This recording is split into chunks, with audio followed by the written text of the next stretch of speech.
Assalamualaikum warahmatullahi wabarakatuh. Pada kesempatan kali ini kita akan membahas tentang turbin angin. Ya, jadi berdasarkan definisi, turbin angin itu adalah seperangkat alat untuk mengubah energi kinetik angin menjadi energi listrik. Nah, konversinya seperti ini. Jadi energi kinetik angin, ya, jadi angin bertiup itu memiliki energi kinetik. Kemudian dari energi kinetik ini diubah menjadi energi mekanik. Ya. Nah, energi mekanik inilah kemudian yang diubah menjadi energi listrik. Nah, jadi ada dua tahap konversi. Yang pertama mengubah energi kinetik jadi energi mekanik, kemudian energi mekanik ini dikonversi menjadi energi listrik. Nah, peralatan yang dipakai untuk mengubah energi kinetik menjadi energi mekanik itu adalah ini ya, wind turbine rotor. Nah, wind turbine rotor ini adalah baling-baling dari wind turbine, ya, baling-balingnya. Sehingga dia berputar, kemudian diubah menjadi energi mekanik. Ya, nah, sedangkan konversi energi mekanik menjadi energi listrik itu dilakukan oleh generator listrik. Nah, kemudian konversi energi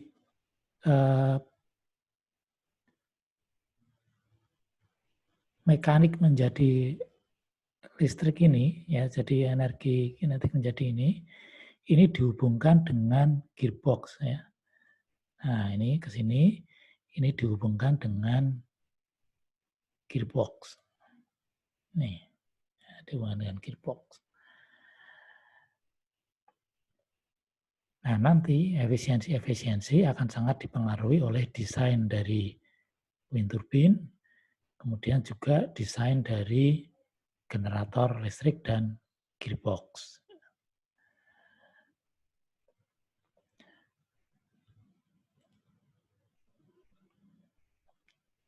Nah, berikutnya,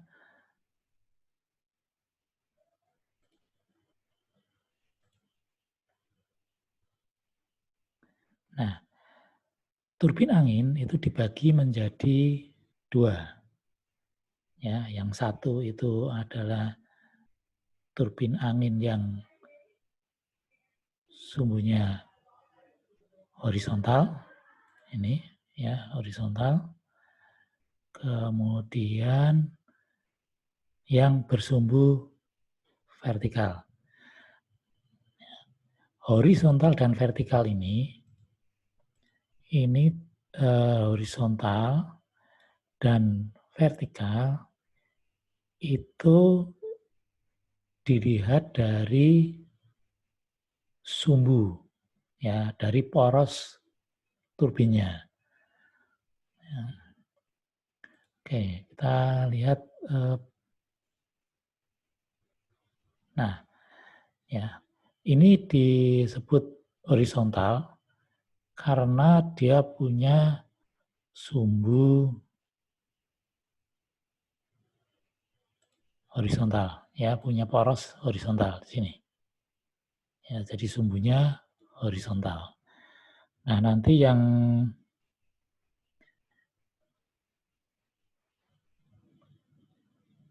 vertikal, ya, sumbunya akan vertikal. Oke. Nah, yang perbandingannya atau perbedaan antara yang horizontal dan vertikal itu di sini, ya. Jadi yang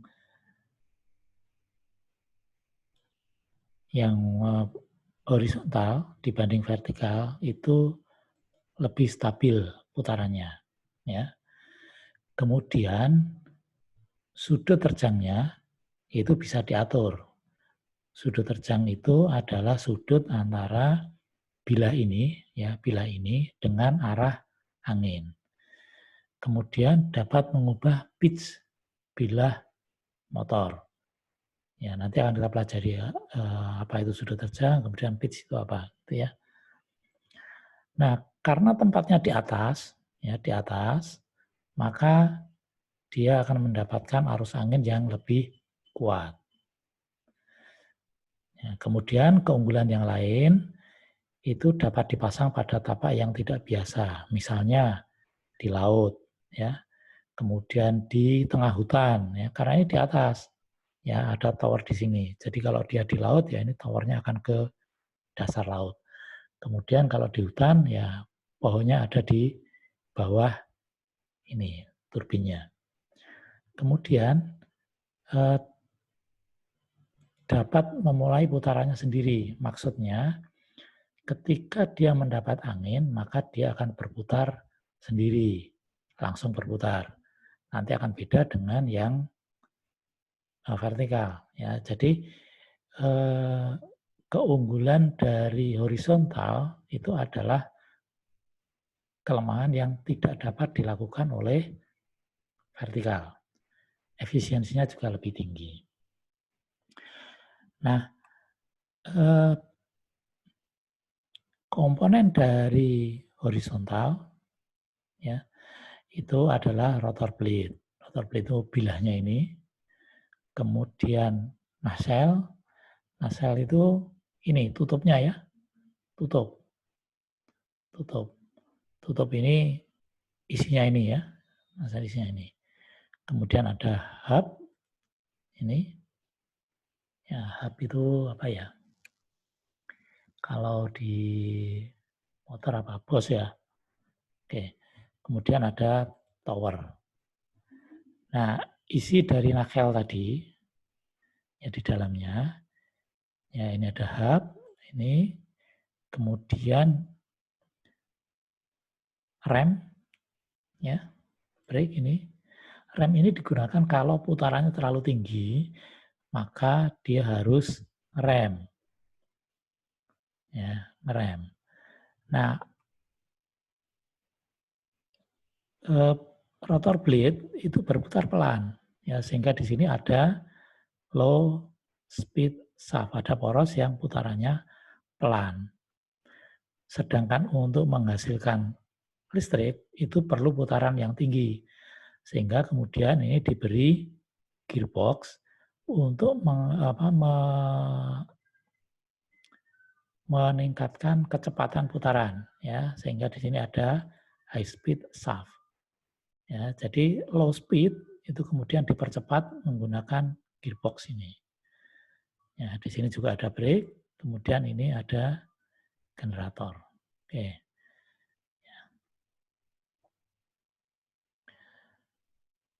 Oke, kita lanjutkan yang berikutnya. Ya. Nah, ini adalah beberapa contoh dari horizontal axis wind turbine. Ya. Ini untuk pompa, ya, sedangkan yang ini untuk pompa, kemudian yang ini untuk pembangkit ya di tengah laut. Yang ini ya ini dayanya kecil, hanya sekitar 1 kW dan ini dipasang di Karimun Jawa. Ya.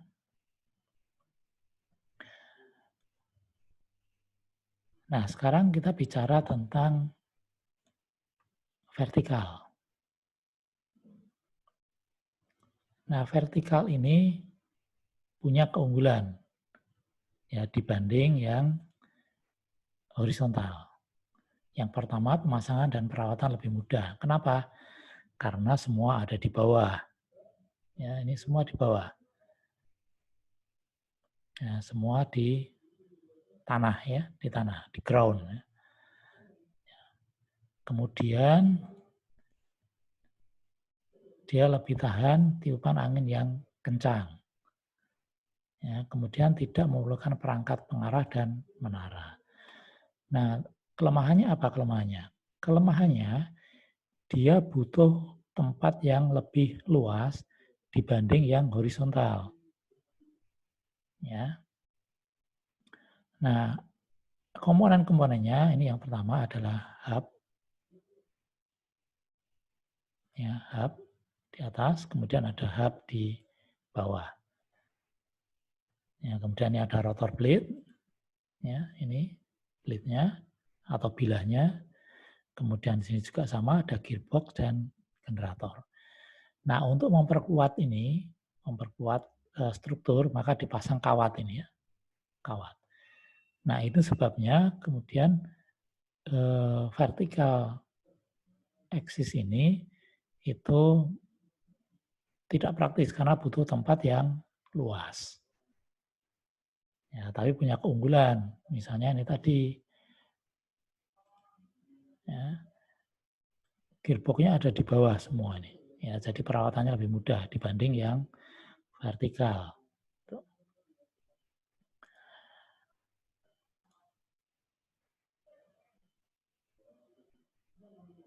Nah, ini adalah contoh dari vertikal.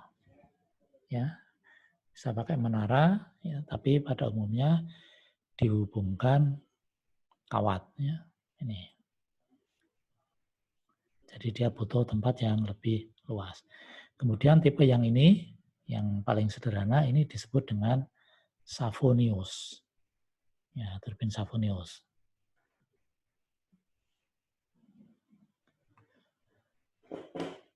Nah, pada umumnya pembangkit itu terdiri dari banyak turbin, ya, banyak turbin.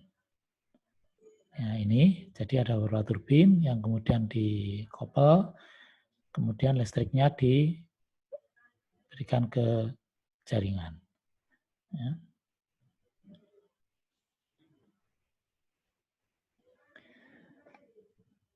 Nah, kita mulai ke desain.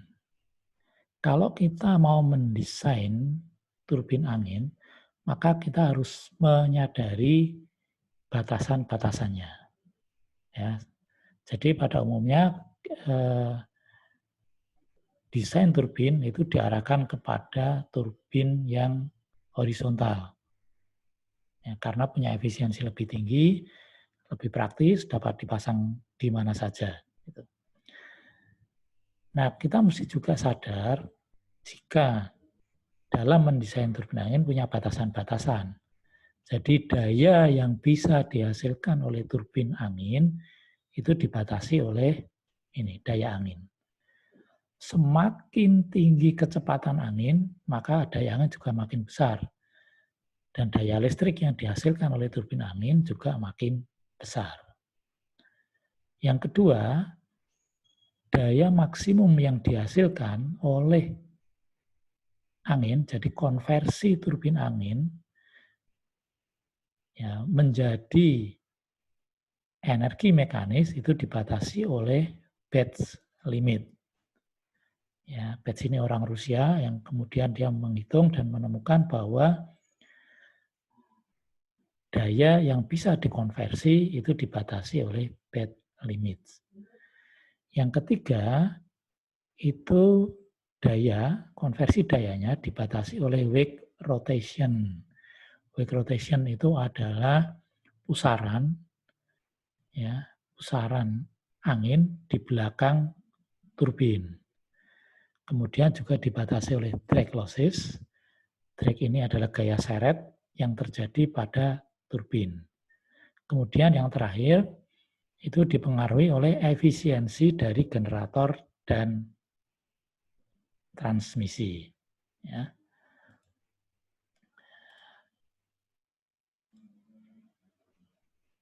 Nah, ini konversinya.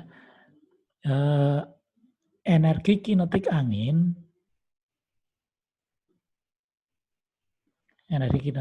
itu dihitung berdasarkan ini, ya. setengah MV kuadrat, di mana M itu adalah massa angin yang bergerak, kemudian V2 ini adalah kecepatannya. Nah, kemudian massa udara yang lewat, ya, jadi turbin angin itu kan tidak lurus ya, ada miring-miringnya. Ini ya, A ini adalah diameter turbin, ya, sehingga massa udaranya itu dihitung berdasarkan Rho kali A kali D. Ya, jadi nanti massa ini dihitung di sini.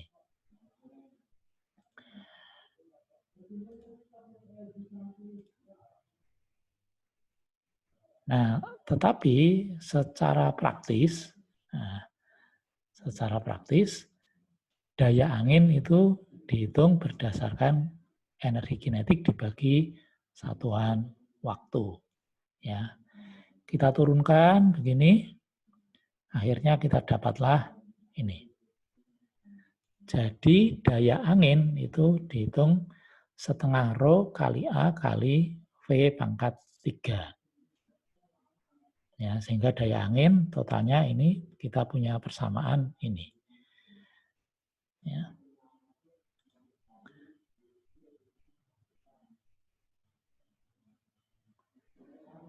Nah, sekarang kita lihat daya turbin. Daya pada rotor turbin, ya, dari angin tadi, ketika kita mau mengkonversi menjadi energi mekanis, maka daya yang bisa dikonversi oleh turbin sebesar ini. Ya, sebesar ini. CP ini adalah efisiensi, ya, atau koefisien daya. Ya kan, karena tidak semua energi angin atau daya angin itu bisa dikonversi semua menjadi energi mekanis. Ya, sehingga di sini ada faktor yang mempengaruhi seberapa besar energi angin yang bisa dikonversi.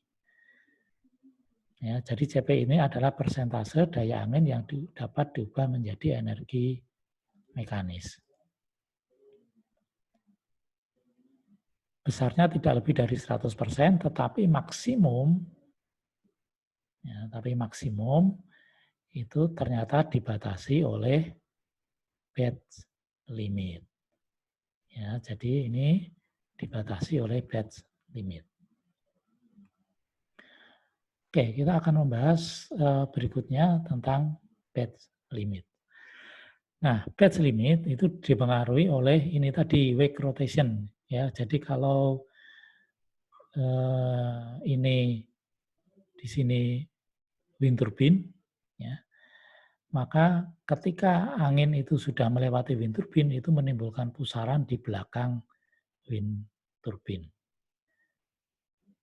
Ya, sehingga secara ringkas, CP maksimum yang bisa dicapai oleh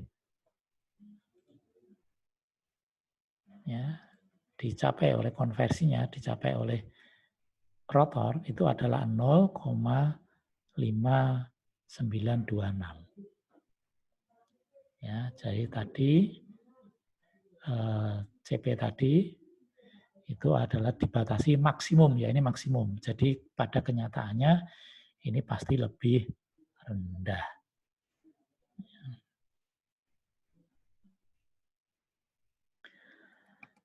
Nah, sekarang mari kita lihat efisiensi total tadi yang sudah kita bahas itu diringkas di sini. Ya. Angin itu menyentuh turbin sini, ya, dengan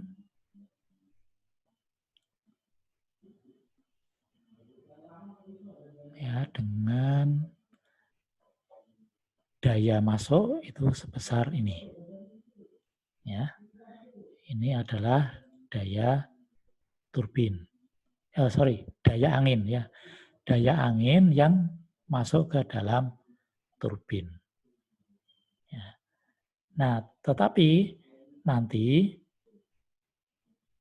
yang bisa dikonversi menjadi energi mekanis itu tergantung pada efisiensi turbin. Ya. Tadi efisiensi turbin ini itu dibatasi oleh CP, yaitu batch limit, itu maksimum. Ya. Nah, ketika ini dikonversi, ya, dikonversi menjadi energi mekanis ke dalam gearbox, maka ada kerugian di sini akibat gesek-gesek, misalnya pada bearing, kemudian pada gigi-gigi roda gigi, ya. Jadi gesekan roda gigi itu akan menimbulkan apa yang disebut dengan efisiensi mekanis. Nah, ketika energi mekanis ini dikonversi menjadi energi listrik, ini sama, ya.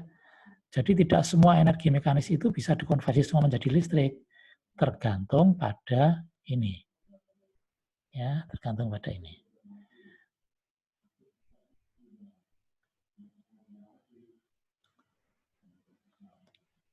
Ya, sehingga total efisiensi konversi energi dari angin menjadi listrik itu sebesar ini. Ya, efisiensi turbin dikalikan efisiensi mekanis dikalikan efisiensi elektris. Tuh. Sehingga daya yang bisa dihasilkan, ya, daya listrik yang bisa dihasilkan itu ini. Ya. Ingat ini, yang ini itu adalah efisiensi totalnya, ya.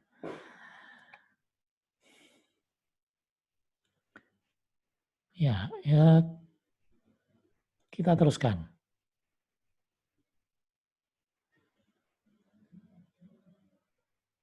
Nah, kurva ini itu menunjukkan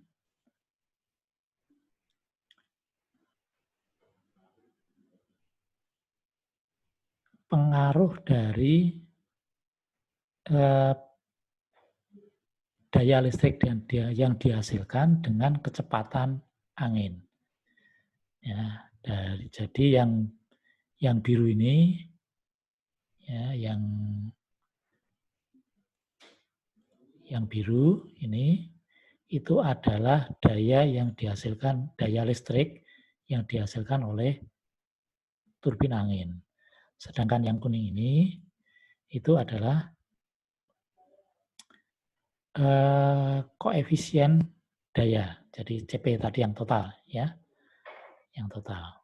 Di sini, ya, ini di sini. Ya, di sini. Ini koefisien daya, sedangkan yang di sini adalah daya listrik yang dihasilkan. Nah, kalau kita perhatikan pada kecepatan angin yang rendah ini, ya, jadi pada kecepatan angin yang rendah ini,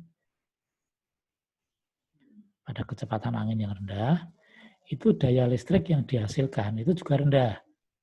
Ya, ini rendah. Ya. Nah, ketika kecepatan angin meningkat, ya, ini kecepatan angin meningkat, efisiensi atau koefisien dayanya itu juga meningkat. Ya. Semakin besar kecepatan angin, daya yang dihasilkan juga makin tinggi. Nah, tetapi ketika kecepatannya makin lama makin tinggi, itu power koefisiennya turun sehingga daya yang dihasilkan tidak berubah meskipun kecepatan anginnya meningkat. Ya, sehingga kita harus memilih kecepatan yang optimal, ya, misalnya di sini. Ya. Ya, sekitar 12 ini. Ya, karena kecepatan angin yang tinggi tidak bermanfaat lagi. Ya, tidak ada gunanya karena tidak bisa meningkatkan daya ke sana. Ya.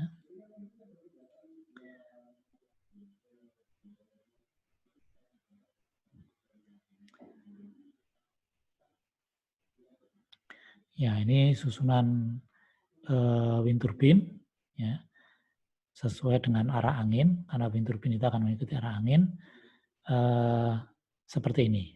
Ya. Susunan ini itu sesuai yang di sini. Ya.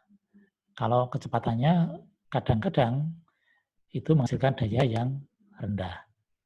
Ya, misalnya pada posisi-posisi tertentu di sini, misalnya 310 derajat sekitar itu rendah. Ya, apalagi nanti ketika posisinya pada 270 derajat.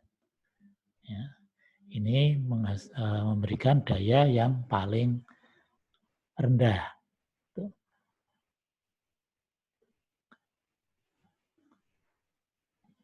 Nah, hal lain yang perlu kita perhitungkan itu adalah tip speed ratio, yaitu perbandingan kecepatan putaran, ya perbandingan kecepatan putaran dengan kecepatan angin. Ya, di sini diberikan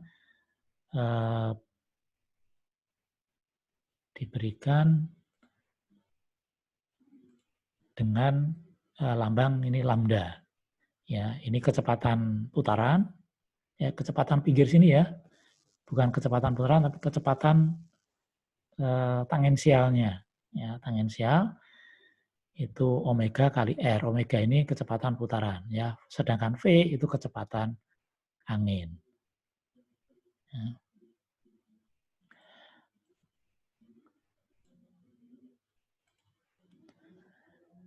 Kemudian yang kedua, di dalam desain itu kita juga memperhitungkan solidity atau soliditas. Soliditas itu dihitung berdasarkan luas dari ini, ya turbin dihadapkan dari depan, ya luas dari depan, bukan miring ya, luas dari depan. Ini dibandingkan dengan luas lingkaran turbin ya rotor ini, lingkaran rotor. Luas tampak depan ini itu adalah A kecil karena di sini ada 3 turbin, maka ini kemudian dihitung 3A. Ya, karena ada 3 bilah ya dibagi dengan A luas turbin ini. Ya, dihitung berdasarkan diameternya. Nah, sekarang apa pengaruhnya? Jika soliditasnya rendah, jadi perbandingan antara A kecil ini dengan A itu rendah, maka turbin itu akan bergerak dengan kecepatan tinggi, tetapi torsinya rendah. Ya, torsinya rendah. Sebaliknya, kalau soliditasnya tinggi, kecepatannya rendah, tapi torsinya tinggi, besar torsinya. Lalu, di mana perbedaan penggunaannya?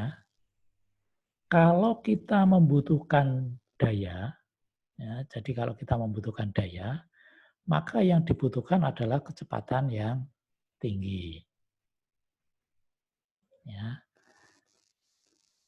Yang penting bisa berputar gitu. Tetapi kalau kita butuh torsi yang tinggi, maka kita butuh blade dengan banyak bilah ini ya, rotornya banyak. Ya, misalnya untuk pompa, kemudian untuk giling gandum, dan seterusnya. Sedangkan untuk pembangkit daya, itu diperlukan kecepatan yang tinggi.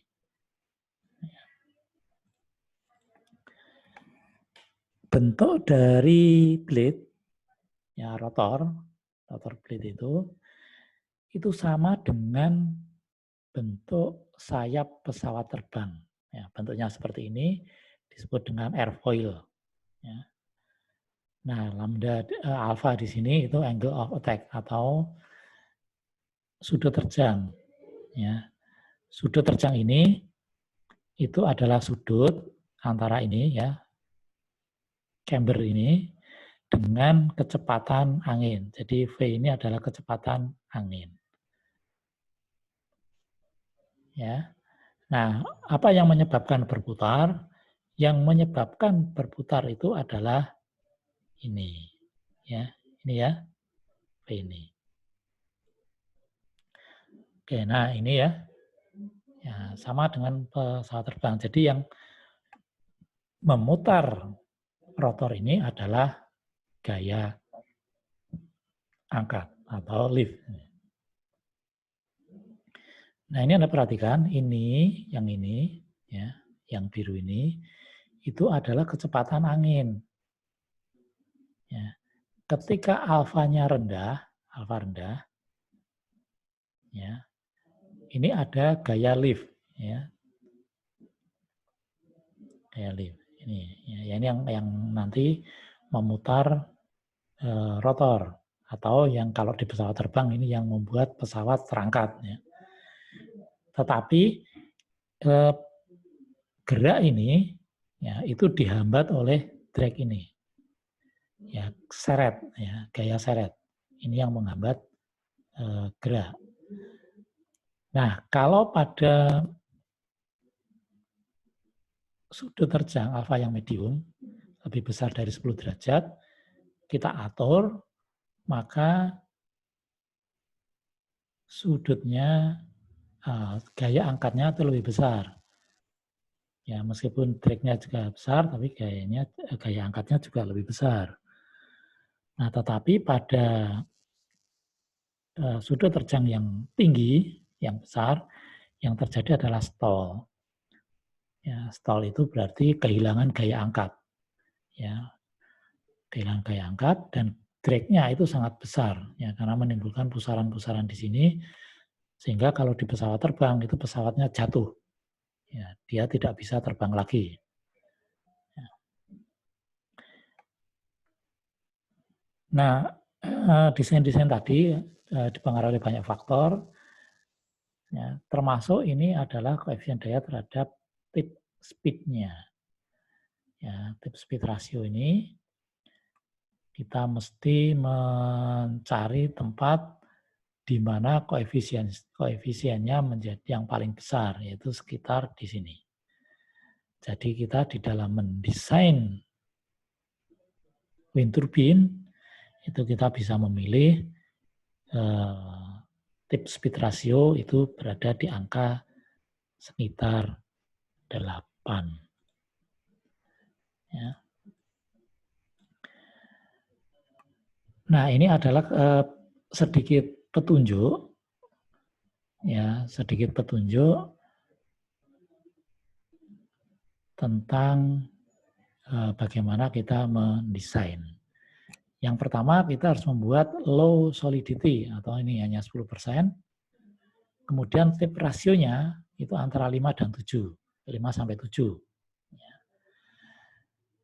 Anda perhatikan, nih lambda ini adalah tadi solidity. Kalau solidity-nya tinggi, berarti pitch angle-nya rendah, atau sebaliknya. Kemudian pitch angle itu harus sama untuk semua blade. Ya. Kemudian dimensi blade itu tebal di dekat hub, di dekat poros, kemudian makin ke ujung makin tipis dan makin kecil. Kemudian optimum blade ini itu hanya cocok untuk satu tip, ya, jadi hanya untuk satu tip speed ratio.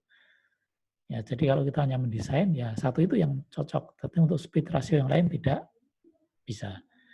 Kemudian airfoil itu harus mulus, ya. Jadi blade-nya itu permukaannya harus mulus. Ya,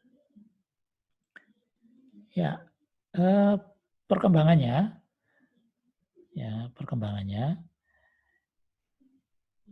Nah, ini diameter.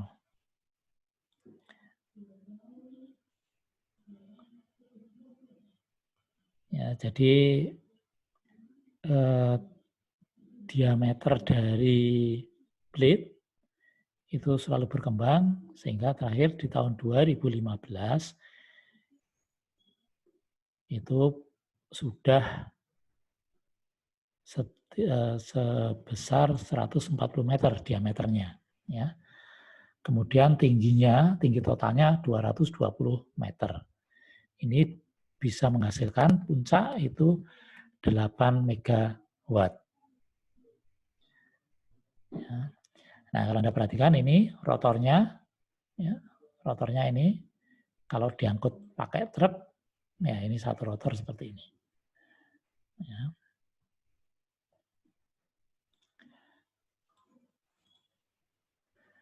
Nah, rencana lokasinya ini yang sudah dipasang satu, ya. Ini potensinya 100, ya, potensinya ini 70 megawatt. Ya, kemudian di Maluku ini di laut itu 10 megawatt di Maluku Utara. Kemudian di Sukabumi itu 10 dan 30. Nah, kemudian di Jogja, ya di sini, di Jogja, itu sudah dipasang, itu potensinya 50 megawatt. Kemudian di Bali, di Nusa Penida, nggak sampai 1 megawatt. Kemudian di Nusa Tenggara Timur, itu 10 dan megawatt. Tidak semua tempat di Indonesia itu bisa dipasang wind turbine. Ya, sehingga pada umumnya tempat-tempat yang cocok itu ada pada ini di pantai-pantai selatan ini, ya, di Samudra Hindia.